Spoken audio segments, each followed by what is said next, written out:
People in your life are sometimes the ones who cause us the most struggle. That's not by accident. It's by choice. And I'll give you an example from my life that I've been going through. And I have a friend of mine, he's visiting, and I noticed that the way he was speaking, the way he was communicating was very negative lack.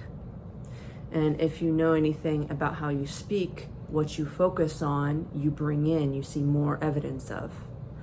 So when he was speaking and talking, he was saying how much money things were, basically every conversation is how expensive something is, and how bad these people are, and something's always going wrong. So imagine saying that and being surprised that it's showing up. When you focus on something and you speak about it, that's what you're focused on.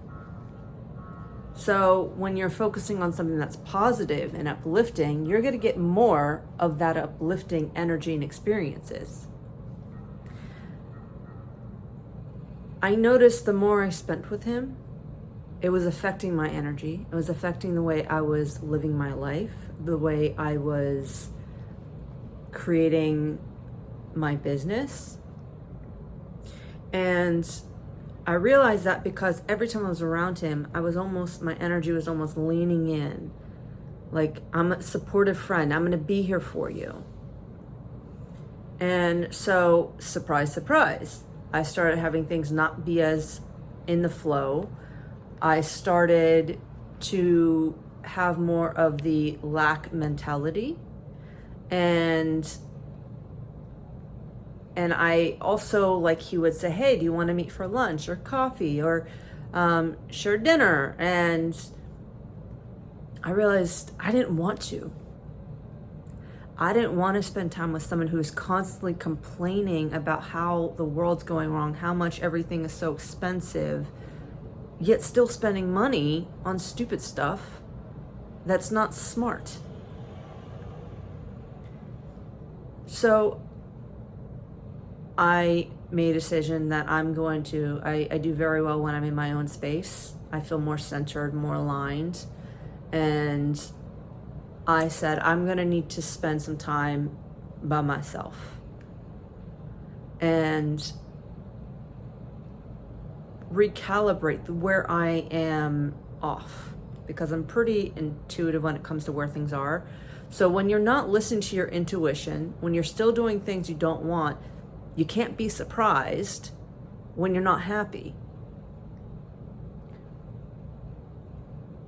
Keep doing things that are on your typical alignment to your soul. Because the more you're around people who are going to complain, the more you're going to attract that. You're like, why do I have so many people in my life who complain? Why do I have so many things that are going on that are in lack? Maybe that's not your energy. Maybe that's someone else's energy that you're taking on as your own. So your positivity is now turning into pessimistic communication. You're starting to notice things going wrong around you, where before you didn't even notice them, because that's not on your radar. The way you speak starts to shift. So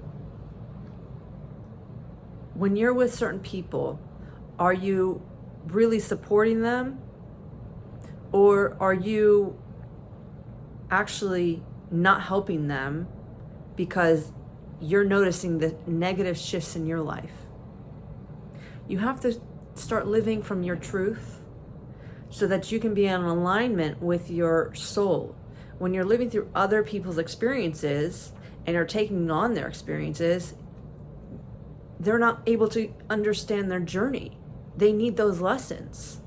They need to experience it. If you've already experienced the lack and you've overcome the lack, if you've overcome the negativity, but you're still noticing it inside your life, It's not your business.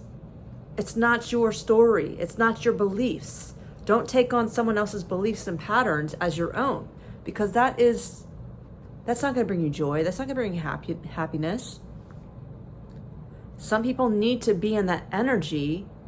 They need to take that lesson to grow. So it's not your business what somebody else is going through. You can be there kind of half, as they say, half-assed, and just sit there, but don't give advice that they already know. They've already heard you say it over and over, this advice. So why do you think it's going to change? When you're just quiet and don't say a thing, you just sit there. All right, you can go on your rant in your head. Go ahead. I'm not going to say anything. They'll notice that you're distant, that you're not taking on their things anymore, that you're not offering the positive lessons that you've already learned. You went through those experiences. So don't take on someone else's journey as your own. That's not smart. And trust me, I'm just getting into this as well. So I know personally what it's like to take on somebody else's beliefs and create them in your own. And realize it's not my business what somebody's mentality is when that's what they want to do. If they want to focus on everything that's bad, they want to focus on all the things that are expensive, let them. Let them do that. It's not your business. You have a very important journey. So don't waste your energy and your time on somebody who does not want to be in that same aligned energy. Sometimes it is very addicting to say how much everything is going wrong and how expensive things are and the negativity all around you, and because it's almost like a dopamine hit. So until that is overcome and you're able to focus on how amazing you're living in, how amazing things taste, what beauty do you see around you, what in your life is truly that you can be grateful for and are blessed about. The more you can focus on what you love in your life and you accept that's their journey, they need to learn the lesson, and just be. It might take a few years for them because they don't want to change. Just let them. Do you want to stay where you're at in that energy, or do you want to expand? Do you want to have everything you've desired? It really comes down to your choice. And again, neither option is wrong. It's how do you want to live your life? Do you want to live it through somebody else's stories and beliefs, or do you want to live it through your experiences, your soul destiny?